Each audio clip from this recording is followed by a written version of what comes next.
Logan here, and I'm going to let you in on a little lesser-known secret about me.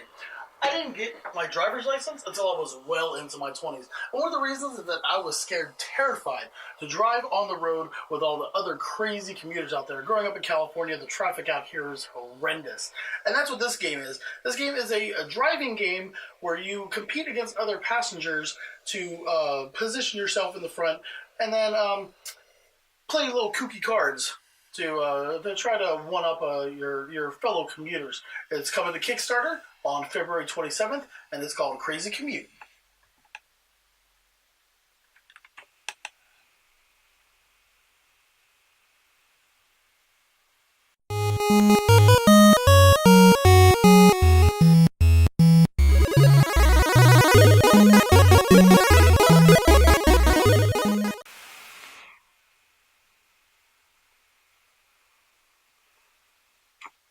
So we're going to take a quick look at the components that come with Crazy Commute. We've got 5 different commuters that come with the game. You've got the Minotaur, who is the Road Rager. You've got the Cyborg, who is the Chronic Texter. You got the Werewolf, the Afterwork Partier. The Vampire, who's the on-the-go makeup artist. And the Zombie right there, who's the tired commuter. Look at him. Sad guy. Sad guy. So during the game, everybody will pick someone to represent them in the game. One of these 5. They don't have any abilities to themselves. It's just somebody to represent you in the game. You've got event cards. There's a couple of event cards that set different limitations and stuff during the game. Or whenever an event comes up, when you have to draw a card, it's immediately put in play on top of the event stack, and then you draw a new card to replace it. So events, they don't count as cards in your hand. They never stay in your hand. They're always in play. You see this one, like here, the shortcut. So drivers may start a duel to pass a driver of their choosing. And they have a different limitation, like pothole right here. Tire springs may not be used to start a duel. Because in the game, you're going to be dueling different opponents to find your place in traffic and shuffle around. See, like this one, donut shop right here. Canned cop may not be used to start a duel. So at the beginning of the game, you separate your event cards from the rest of the deck, which we'll take a look at right now. Don't forget that card right there. And these are the cards that you'll basically have in your hand. And each one like has a trump ability for another card. You see, like tire springs right here. It's a tire spring. It can be blocked by a prune-fed pigeon. Now, prune-fed pigeon here can be blocked by a smog screen. Let's see if we can find a smog screen. Oh, there we go. Smog screen can be blocked by rocket fuel. And you got a bunch of different cards like this that go around. So at the beginning of the game, you'll take your deck without the events in it. You'll shuffle it up, and you'll deal each player 5 cards, and that's their starting hand. If anybody gets, nobody should get an event in their hand because it should be off to the side. After everybody gets their 5 cards in their hand, then you'll take the events, put them back in the deck, and shuffle it all up, and that'll be the starting deck for the game. And whenever that's all set, you're ready. You place your starting people. We'll just go ahead and choose. Let's just see, for 3 of us right here. You designate a spot as forward on your table. So let's say go like this. 1, 2, 3. We'll move all this stuff to the side. Your decks are all shuffled up together with your event and stuff, and it's face down. Move that over there. So you've got your deck where everybody can reach it, discard pile, and you've got your commuters right there in a row. And you're all set up and ready to play. You can place these extra ones off to the side, back in the box, wherever you like to place it. And then you designate, okay, this is forward, this is up, this is the way everybody's driving. Beginning of the game, the first player, well, we'll show you in the playthrough. We're going to set this up real quick on the table. Me and GothyLox and probably our cat Sheba will be 3rd player here, unless we can grab one of the kids if they're not too busy on one of the systems to actually play a game with us today. We'll grab one of them and bring them in, and we'll show you the gameplay.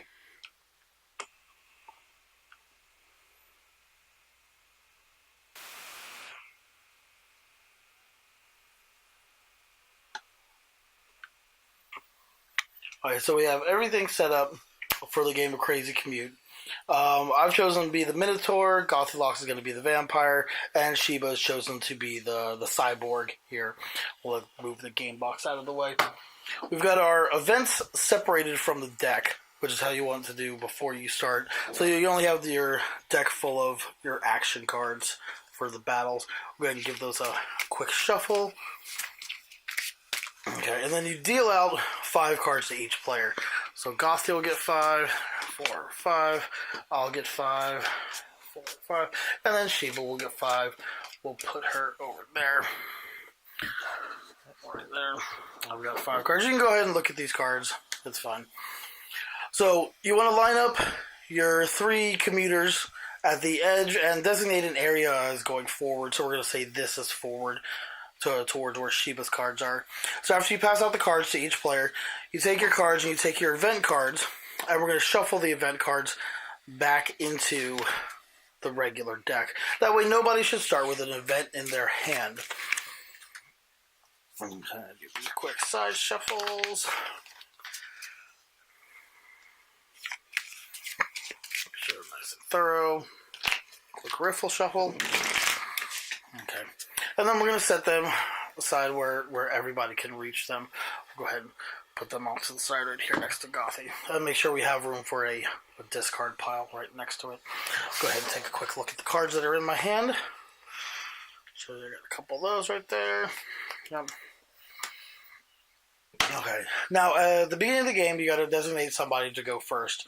Let's go ahead and say me. How? Why not? So, the very first turn, the first driver picks up a card, draws a card. Let me make sure. The first turn is different from the rest of the turns. Yeah, the first player first turn draws 1 card from the deck and discards it, or any card they want, into the discard pile. They move their driver card 1 spot up. So, I'll go ahead and draw my card. Discard card. I'm going to go ahead and discard this rocket fuel right here and move my card forward. Excuse me. So, that's the first player's turn. Now, usually on a turn, at the beginning of your turn, you draw 1 card, and then you get a choice. You can either discard 1 card from your hand to draw 2 cards from the deck, or you can try to duel one of the players, or end up dueling the discard pile. And I'm sorry, discards are supposed to go face down. I forgot that part. Discards go face down. So we've got our deck, and we've got our discard pile right there. So we're going to go ahead and pass play over to GothyLox here. So at the beginning of her turn, she'll draw 1 card from the deck, and then she'll choose whether she's going to discard a card to draw 2 cards, or she's going to try to duel either myself or the cyborg over there. Okay, so she's decided she's going to initiate a duel with me. So she moves her driver next to me, and then initiates a duel. So when you initiate a duel, the player that you're dueling chooses a card from their hand to play onto the board. And then you have to beat that card with the card that's listed on the bottom of the card. So I'll go ahead and start out this duel, let's see, with a bottled oil slick and play it. So Gothy will need dehydrated cones to be able to fight this card. Okay, she plays dehydrated cones right there. So in order to keep going, I would need to play tire springs, which if we look at my hand, I have no tire springs. So Gothy will win this duel.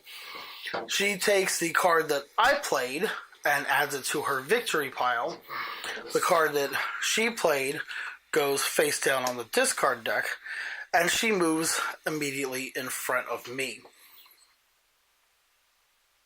So we kind of line up like that. And your cards will end up lining up like that during the game. And everybody will be switching around positions.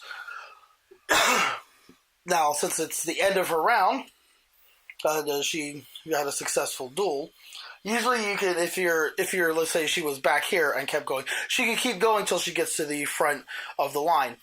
And keep dueling people till she's up there. And since she's already up there, she's going to stop at her turn and go ahead and draw up. At the end of your turn, you draw up to 5 cards. She already has 5 cards in her hand, so she doesn't draw up. We'll go over what happens when you're at the front of the line, because obviously you don't have any other players to pass when you're at the front of the line. We'll go over that when it happens if she is able to maintain that first spot. Okay, so next round is Sheba the cyborg. We're going to go ahead and take a quick look at her cards. Okay. So Sheba decides she is going to, at the beginning of her turn, she draws a card. She is going to move up next to me and decides to initiate a duel with me. So let me pick up my hand. I will play a rocket fuel. So Sheba will need to play canned cop. A little bit of back and forth here. Sheba does not have any canned cop in her hands. So in that case, she just drops back down to where she was. This card right here goes to the discard pile. Nobody shifts positions. So put Sheba's hand over there. She still has 5 cards in her hand, or 6 cards actually in her hand now. So she does not draw up at the end of her turn. So my turn, I'm going to go ahead and draw my card. I will try to duel and pass. And also, whenever you try to pass somebody, they have the choice to let you pass. If they let you pass, you get to choose a card from their hand to take and add to your hand, and then you'll basically switch positions. But I don't think GothyLox is going to actually let me pass. She's actually going to duel me here. So since I'm basically trying to pass her, the duel will start with her playing a card. Let's make sure that this card right here that she won last time, we'll make sure it's off to the side. It doesn't get confused with what we're playing. Okay, tire springs. So she plays tire springs. I will need a prune-fed pigeon to be able to continue the duel and try to win, which I do not have.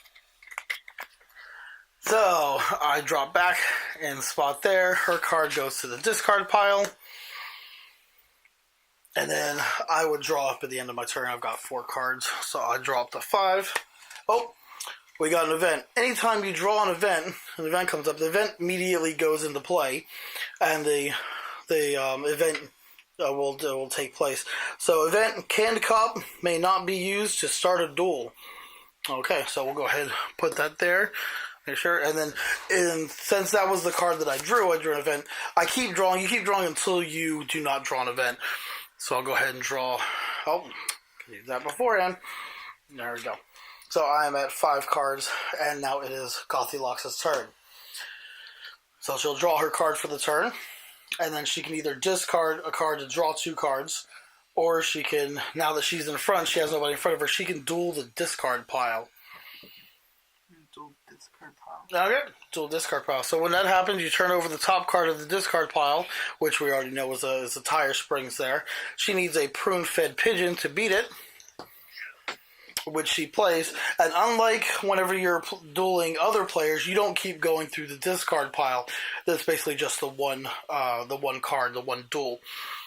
So she will take tire springs into her victory pile. The prune-fed pigeon that she played now goes on the discard pile, and she maintains her front spot. And then she will draw up at the end of her turn, because she's only got 4 cards in her hand, and we'll go around to Sheba. We'll play another round or 2 of this before going over victory conditions. So let's see. Sheba decides once again she's going to try to overtake me. And then I'm not going to let her pass. I will initiate a duel. I will play Bottled Oil Slick. So Sheba will need dehydrated cones to be able to continue it. If you look, Sheba has dehydrated cones. So I will need, you see tire springs down there. If I continue, let's see. Oh, I do not have any tire springs. So Sheba wins this round. Sheba gets to take the bottled oil slick for her victory pile. Dehydrated cones goes to the discard deck, and me and Sheba switch spots. So we'll put Sheba's cards back over here with her victory pile. And now it is my turn. So I'm going to go draw up at the start of my turn. And now I am going to go ahead and try to pass Sheba. GothyLox, do you want to play Sheba this turn?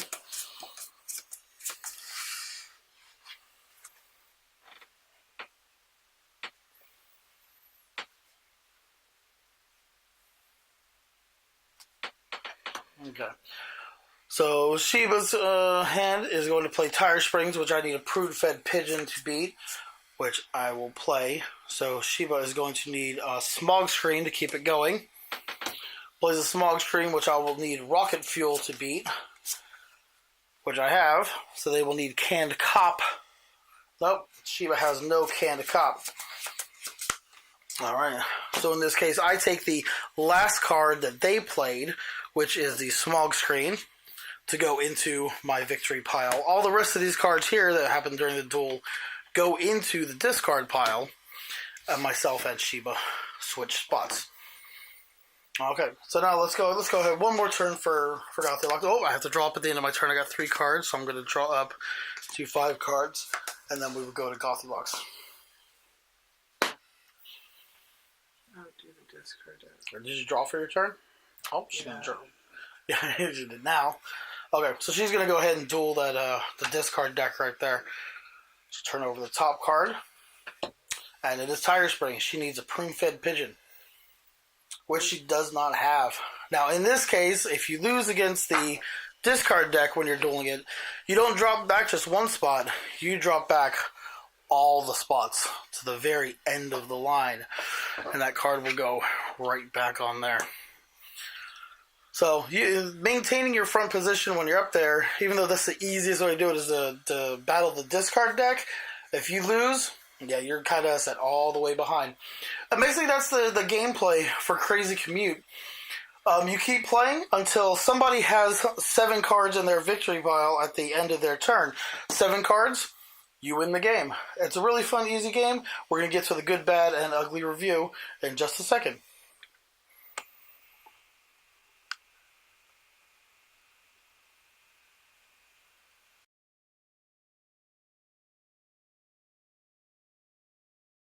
Now on for the good, bad, and the ugly part of the review. The good is that Crazy Commute is a fun filler game for the family. I have a tongue twister there for you. A fun filler game for the family. It's good to just sit down and play. It's easy to learn. The rules are well put together. We had loads of fun. We took it over with my sister-in-law and the different people in our gaming group. They had loads of fun playing it. The bad is that we noticed nobody really paid attention to the event cards too much. They really didn't change the game that much. And also, we wish that there were more of the cards. You know, you've got the different ones, the smoke screen and the pigeon, and we just wish there were more of them as we were playing, rather than just the 7 or 8 that come with the game. You know, it gets kind of repetitive playing the same. Oh, okay, you know what's going to beat that. You know what's going to beat that. We wish there were more of them, and also some different kind of events other than just, oh, you can't start a battle with this card. You can't start a battle with that card. Wish there were more different type of events that actually change the gameplay a little bit. There's nothing really ugly about the game because it's really well put together as it is. So it's coming to Kickstarter on February 27th. Go ahead and check it out, and we'll see you guys next time on Logan Chops Reviews. Thanks for watching.